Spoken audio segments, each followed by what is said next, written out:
Hello, race fans, and welcome once again to the BioTE Cup Series Tech Talk with your host Tony Rice and Jason Mondeville. Hey, Jason, how you doing, buddy? I'm good, Tony. How are you? Oh, not too bad, man. And I tell you, we getting ready for another matchup tomorrow night. But first up, we're gonna recap a little bit what happened last week. For those of you who didn't get a chance to see the race, and boy, I tell you, that race. Tell me, give me your impression of that race at Rockingham. Even though you weren't driving, you were right there in the catbird seat working race control. What did you think of Rockingham? Well, first off, I have to say I was glad I was not in the car. uh, I tried in practice. It's a talent. It's a tough track.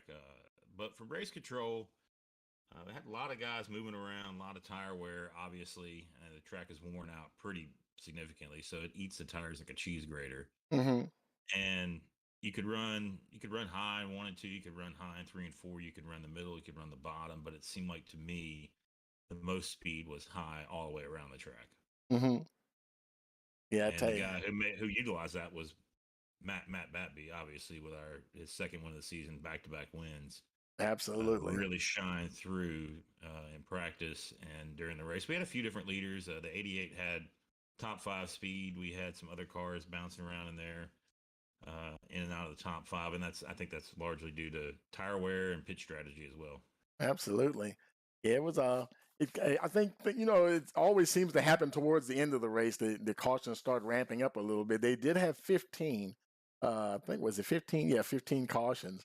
And but I don't know. At this place, you almost have to allow that because it's so many times we saw different instances where it seems like something was going on, and it's almost like the drivers were fighting the track as much as they were battling each other. Yeah, absolutely, Tony. The issue with Rockingham in particular, and Darlington's another one. Hmm. You really side by side is. I mean, you can run side by side, Hmm. but you got guys on different wear, different running different lines, and they're faster at different points in the race. It's really hard to kind of stay off of that wall, try and stay off a guy. You're trying to focus on all through all the bumps. It's a really bumpy racetrack. Hmm. And sometimes you just get into a guy, you think you're clear, maybe you're not clear. It's one of those deals. We had some good green flag runs here and there, but we didn't really have any big pileups. Most of it was 2 or 3 car incidences. Hmm. Yeah, I tell you that it was something. And we have. Let's see. Let's go because we might take a look at a couple here. I think it was like slap 60. Where is it? I'm trying to scroll down in the replay here and find it. It was sort of like slap 69. And Yeah, Tony, we started out really strong there early on. uh-huh. We had a good green flag run to open the race. I think guys were just trying to figure out the car and the track at the same time, and while figuring out each other. Right.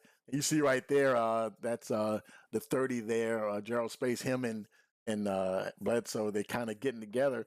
And actually, if you would look at that from a different angle, like we roll that back just a little bit, and Yeah, they're the 24 and loses the nose. yeah, and he got a little sideways, and that's not the angle I want. So I'm waiting for the camera to change. Hopefully, it'll show me. Yeah, you can see right there, he's getting sideways coming off of two, I believe it is, and I think Gerald was responding to him, and now they're both kind of all over the place trying to hold on to it. And poor Yeah, Allen, he just went right hard into the wall, and man, that was a hard hit right there. yeah. Yeah, Turn two is wicked loose, yeah, and you got a guy on the inside of you, you got a guy behind you.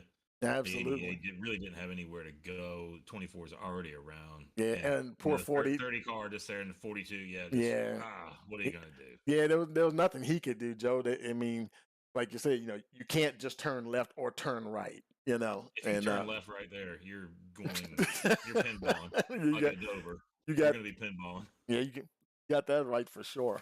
But and that was and then we had another one. We were talking about netcode last week, and I'm gonna run up to about lap 95 Yes, we here, were. and that was another good example of netcode there. And let's now Kevin, he's already having problems there. He hit the wall there a little bit, but watch the 18 Cody Staton. He's going to come up behind him, And right now, like I was saying, it just looks like he's fighting the track. He's trying to keep it Absolutely, off the yes. wall. And right about, well, that's not the one I was looking for. That they They got definitely to, made they contact got there. together there, but it was actually before then. Let me run that back a little bit. I think that's what I'm looking for right there. Right about, coming. Boom. See right there? You can see his right rear cave in. It's another classic incident, there involving netcode. The 18 actually did not make contact, and the software for for iRacing just got a little, that bounding box between those two cars got a little confused. I mean, you look at it from other angles, yeah, it does look like I'm looking at the wrong car. Let's go to Cody's car there. Where is he? There he is. And it really does look like he hit from that angle. But Yeah. the first angle we looked at, you clearly see he hadn't made contact, but that looks like he hit him all day long, and he might have thought he hit him as well. And Yeah, I think that you're right about the software possibly being confused, and also I think it reacted appropriately yeah, yeah, and based off the so, fact that it thought that the 18 hit the 66, and so yeah, it responded with showing damage on the right rear, yeah, and the 66 having to correct being shoved in the right rear is going to send the car to the left and the right. He's going to turn the wheels to the left, which is going to the outside wall. It reacted as it should, but it mhm, is one of those netcode issues. You're right, Tony. yeah. And they see 88 there getting caught up, Nowhere to Matthew. go. Yeah, and it's things happen faster, doesn't it? I mean, there's just not a It's a whole really lot of quick track. room. Yeah, There's not a lot of room. There's not a lot of room, and you really can't woe it up too fast. It's it's slick, it's hot, right. and if you woe it up too fast, you're going to end up spinning yourself out. So you just try to do the best you can by trying to stay off of whoever's around you or whatever's in front of you. Hmm. Boy, can you imagine what this track would be like if has this track ever been resurfaced? I mean, if it was actually ground down and smoothed down, and the Well, they're bumps going to take. do that in real life. Oh, they are really. Wow. Yeah, the the deal with North Wilkesboro and Rockingham Uh-huh. from the state legislature in North Carolina, they've assigned tax dollars. Wow. That That's racetrack awesome. rescue plan, Uh-huh. uh, and the Rockingham is part of that. Okay. And the reason the deal with Rockingham, the pavement at Wilkesboro is actually pretty good Mm-hmm. after they've gotten it all cleaned up, and I mean, it's super abrasive, but Rockingham has a lot of weepers in it, a lot of holes Mm-hmm. where they've done a lot of patchwork to it. It's been a long time since it's been paved, Right. and it really is desperately in need of a repave. But when you repave a racetrack, of course, the racing product, the product on the track is not very good for a few years until that asphalt starts to age. Now I know that if I was listening to, or found some information out about different asphalts that they can use where it Uh-huh. ages a little bit quicker Right. in order so the racing product doesn't suffer for nearly as long. Like as in Kentucky was really bumpy but Mm-hmm. fantastic racing. They Mm-hmm. repaved it and it kind of ruined it. Wow. Atlanta, nobody wanted to repave Atlanta because it was super slick, abrasive, side by Mm-hmm. side, Mm-hmm. multiple grooves. Yeah. But they went ahead and that's a whole different animal. They changed that track completely. And they just decided to do it anyway, even though the drivers really didn't want it changed. The drivers did, from everything that I've heard, and I'm sure you've heard it too through social media, various different media outlets, and just from the drivers themselves in interviews. They didn't want another super speedway, Yeah. Yeah. another plate race, and that's what they've Yeah. got in Yeah. Atlanta. Yeah. It's exciting for the fans, but it makes it hard on the drivers, Yeah. I and mean, that's why we're running the old Atlanta in our series. We're not running the new Atlanta. oh, okay, yeah. I know some folks were asking about that, why. So I guess the new Atlanta has different, the track has different characteristics. It's smoother Yeah, or it's high something. Yeah. banked. Yeah, Uh-huh. Okay. it's super smooth, and they've added the banking and they narrowed it as well. Wow.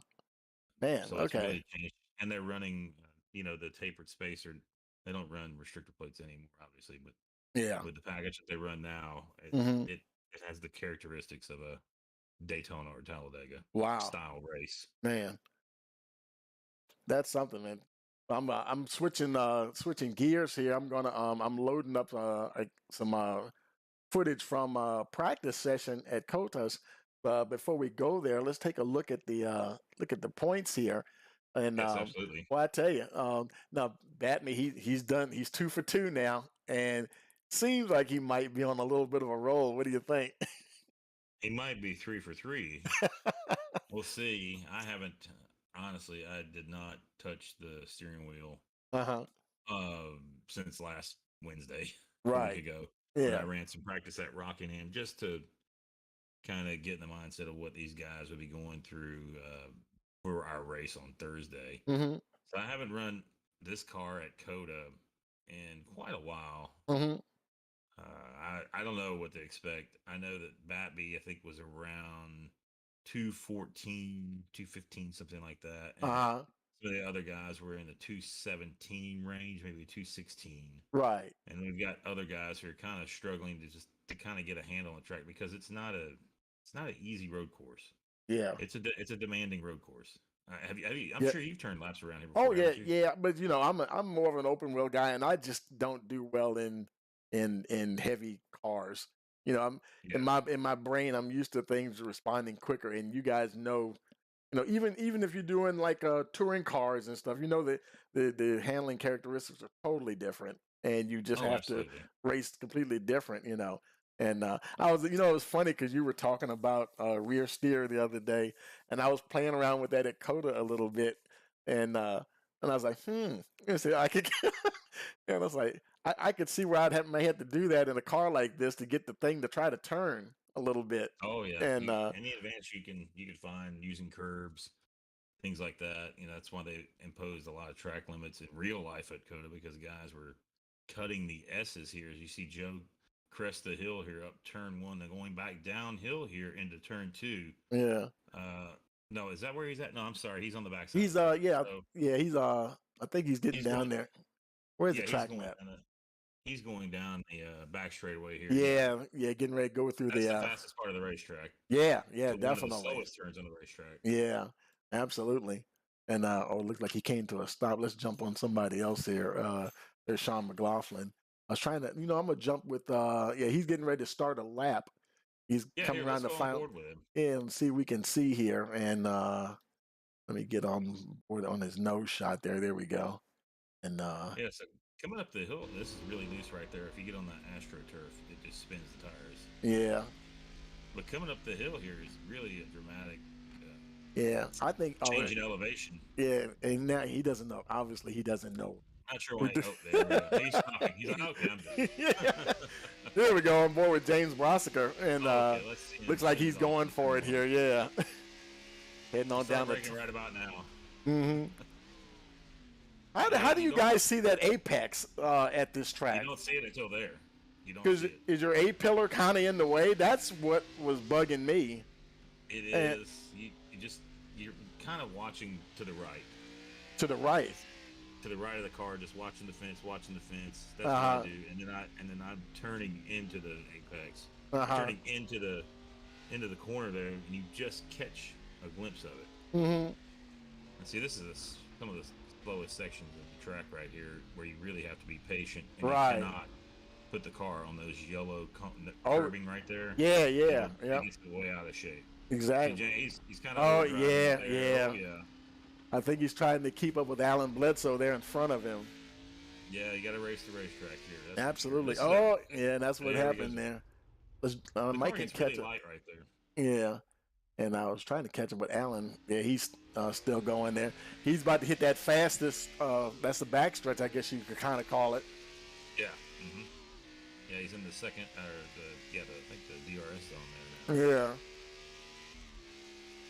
Yeah, all the way down to first gear here. Some guys may elect for second gear, but I prefer first, Hmm. and then pretty much stay in first all the way around Uh-huh. until you get to turn 17, So you don't and have that's a. when you're I guess you really like egg under the pedal there, foot, very because you get. I mean, you don't have a bit problem with wheel spin too much with that first gear, huh? not. I mean, you do, but it's you could go to second gear, but you're back to first gear almost immediately. It's really not worth it. You just kind of bounce it off the chip a little bit, and then just be patient. Yeah. This is another fast sweeping right. There's back-to-back right-handers. You get two Exactly. fast Yeah. A right-handers. double right hander is crazy, man. I tell you. Yeah, and right here, second gear, ran it out pretty wide. Good Yeah. save there. And It's down like, the first gear here again. yeah, and you're so tempted to go. I should have had his dashboard. I could have been showing the gears, but you're so tempted to go. Uh, if something in your brain wants to go faster, that's just the racer in everybody, and Oh, absolutely. just want to go faster. But oh, okay, and he just said, okay, now I'm playing around. Yeah, Yeah. that's it's tough. I mean, you kind of use when you're using you're braking, you're using the transmission to slow the car down, but you also use the hill portion of that to help Hmm. slow the car down. It Right. doesn't slow it. I mean, it helps a little bit. Hmm. But Cool, man. you gotta hit the braking zone correct. Absolutely. And what kind of how many tires you think they're going to be using here? What do you think tire wear is going to be I think like we're here? good. It depends on how hard guys push. I mean, if Hmm. you if you slide that left front or right front one too many times, it's not good for making speed around this place. And also, if you buzz that right rear, left rear, Hmm. I think we were discussing 6 sets of tires. Hmm. I'm not 100% sure on that yet. Now, do y'all ever use like air temperature to like? Do you ever bump it up just to kind of affect tire wear? Yeah, Uh. you can do that. We were trying to go for something we're looking at what the actual temperature or what the actual weather is Hmm. for that track Hmm. for the week of the race. Right. So Right. like right Okay. now, I'm only 45 minutes from the track. Okay. Cool. It's been it's about 65 degrees in the afternoon, Hmm. which is that's an ideal temperature. Hmm. Depends on what time of the day we're going to do it, and we've been trying to run every practice the same for whatever the race conditions. Because otherwise, we're not professional drivers. Right. Right. Yeah. We don't have engineering teams. We don't have crew chiefs, car Right. chiefs, all that stuff. Right. You know, and so it's easier for us if we can just set it at look at the beginning of the week, set the first practice of what the race session is going to be, and just practice on that every session up until the race. And Right. then that way, guys have a good understanding of what the conditions are going to be because we've been practicing in it all week. Right. Yeah. 65 degrees. In an open wheel car, that would be like, oh my goodness, that'd be uh, like That would super not be cold good. tires. Yeah, Yeah. but I'm guessing maybe because these cars they generate so much more heat because of the weight and whatnot, in more energy put into the tires. I would think. That and also, you've got a lot of brake heat Yeah. with these cars. I mean, so you have 3,500 pounds Yeah. and you have tiny brakes, Mm-hmm. but they get hot really fast. Yeah. They generate a lot of heat, which transfers a lot of heat in the tires. The tires slide, so the car slides around a lot more. In an Hmm. open wheel car, you have a lot less weight, Right. Are more they power, are they using more carbon? Are they downforce. just using steel brakes, or are they using carbon brakes On in these the cars, stuff? Yeah. these are steel rotors. Just Yeah. steel rotors. Okay. Okay. Nothing. They don't get fancy like the open wheel stuff with the carbon and whatnot. Well, the new ones do now. The Uh huh. next gen. That next But gen. Okay. Okay. yeah, the Yeah. next gen is kind of bridging that gap. The Hmm. next gen car is really more of a sports car than it is a Yeah. stock car. Yeah. Yeah. Yeah, these cars have steel bodies on them. The new cars have composite bodies. Yeah. These cars have a H pattern shifter. New cars don't. They have a sequential shifter like a sports car or a Yeah. V8 super car. It makes you wonder, just like when you look at I don't know, like say like a touring, not maybe not a touring car, but like a GT, some kind of GT Hmm. car, or whatever, and they actually have almost formula style. They have paddle shifting, and Yes, I wonder if you'll ever see stock cars like maybe at road courses get to that in years to come. that could be a possibility. You can't buy a Camaro with a sequential shifter in it. You can't buy a Yeah, Mustang with this, or a Camry with a sequential. Well, it can't be a Camry with a V8. right. That's never stopped NASCAR before. Yeah. I Being mean, I guess they I manufactured. guess they used to always try to keep it, the term stock car, try to make be as kind of close to something. Say, yeah, you can go and get this car, Yeah, but the technology is just going forward in leaps and bounds nowadays, and and I guess the whatever direction that they want to go with the technology, um, it's with the I don't know, like to say the next gen cars with the single hub, and changing tires, and the tires are bigger too. I mean, it just makes you feel like it's trying to they're not obviously not trying to be Formula One or anything Yeah. like that, but still, I don't know. So some, I'm not a fan of this. I'm not a fan of the single hub, but we don't. I have two Ford Mustangs, and neither one of them have single hubs. yeah, something about One banging of them those is a five crossover, those but five lug nuts and I miss just to that. see the guys doing it, and having to be that precision and everything, of course with Yeah. the one hub it's all about, hey, can you do a 2 second pit stop, with like Formula One and stuff, just and even we see those guys have problems sometimes too, and as fast Oh, as things absolutely. happen there, where you can't And they don't even afford fuel to. the cars. Yeah, they got away from that because I think it was a fire back in the day, back in the 80s or something like that, Yeah, 90s. they haven't fueled cars in a long time. Indy cars still, Indy cars and sports cars, they fuel the cars in a very similar way. Right. But the stock cars, the thing is, they still use the gas can, which is gravity fed. Yeah, So and that's you get something in this it's day only and going to go age. so fast. Yeah, how did that's amazing that has stayed like that after everything else that has changed. That that Yeah, that really is amazing. that's the In one the con. It has gotten a little bit faster uh-huh. over the last 10 or so years. As guys, as there wasn't just you know, the regular guys, coming in from the shop that were pitting the cars. They Uh-huh. started hiring actual. I'm not saying those guys are athletes. Right, right, I mean, right. really not. But the guys that are pitting these cars now and have been for the last 10 or so years, 15 years, they played college football, they played college Uh-huh. baseball, they Yeah. played college hockey. Some of these guys played professionally in the NFL or MLB or NBA. These guys are real bona fide athletes Right. Man, that's who something. are in tip top shape, and they Yeah. had to work within the confines of certain things, but they certainly sped up fueling. That was one of the things. But it's still the slowest part of the stop. They still have to put two cans in it. Yeah, yeah, that's true too. Yep. And oh, hey, what can you do? Yeah, I mean they've made leaps and bounds. It's certainly it's introduced a different kind of strategy with the new center locking hub being that there's just four of them, and there's not 20 lug nuts on the car. If you recall, not too long ago, they went from you had to have all five tight, and then you had to have at least three tight, and then they said we're not going to police that at all, and then Right. that was a bad idea. Yeah. And they started policing it again, and when the Yeah. guys couldn't get one lug nut, the one center locking hub right, you'd have tires falling off and crew Yeah. chiefs being suspended, and Yeah. Yeah. We can. they've seemed to have figured that one out pretty quick though. I haven't seen a wheel fall off in a few 3 or 4 weeks at least now. Yeah. There you go. I don't. That seems like the tire being bigger, and that's a. What size tire is that again that they're running? It's an 18-inch rim. Yeah. I'm That's not man. too good Okay. on these. They went from a 16-inch rim, steel rim, to an 18-inch aluminum Wow. rim. That's bigger than Formula So One because I want to say they're running 17. I think they're running 17. I'm not a, 100% sure, but I think it's much and 17.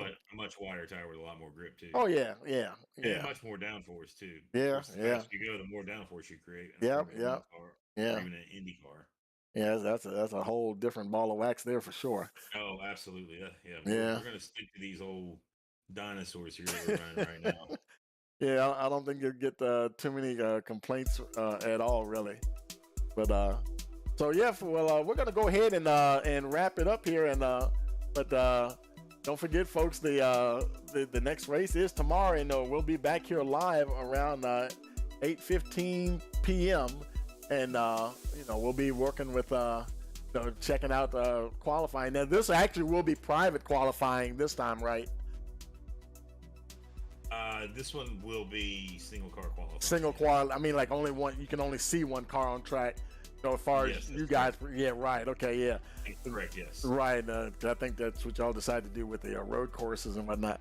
So Yeah, it would be a shame for somebody to get kind of caught up in somebody on their cool down lap. We can't right, move the timing and scoring loops like they do in NASCAR, where they move it before the entrance of pit road, so you take your lap, and you finish it, you don't have to go all the way back around the track. Right. That's how they can get away with doing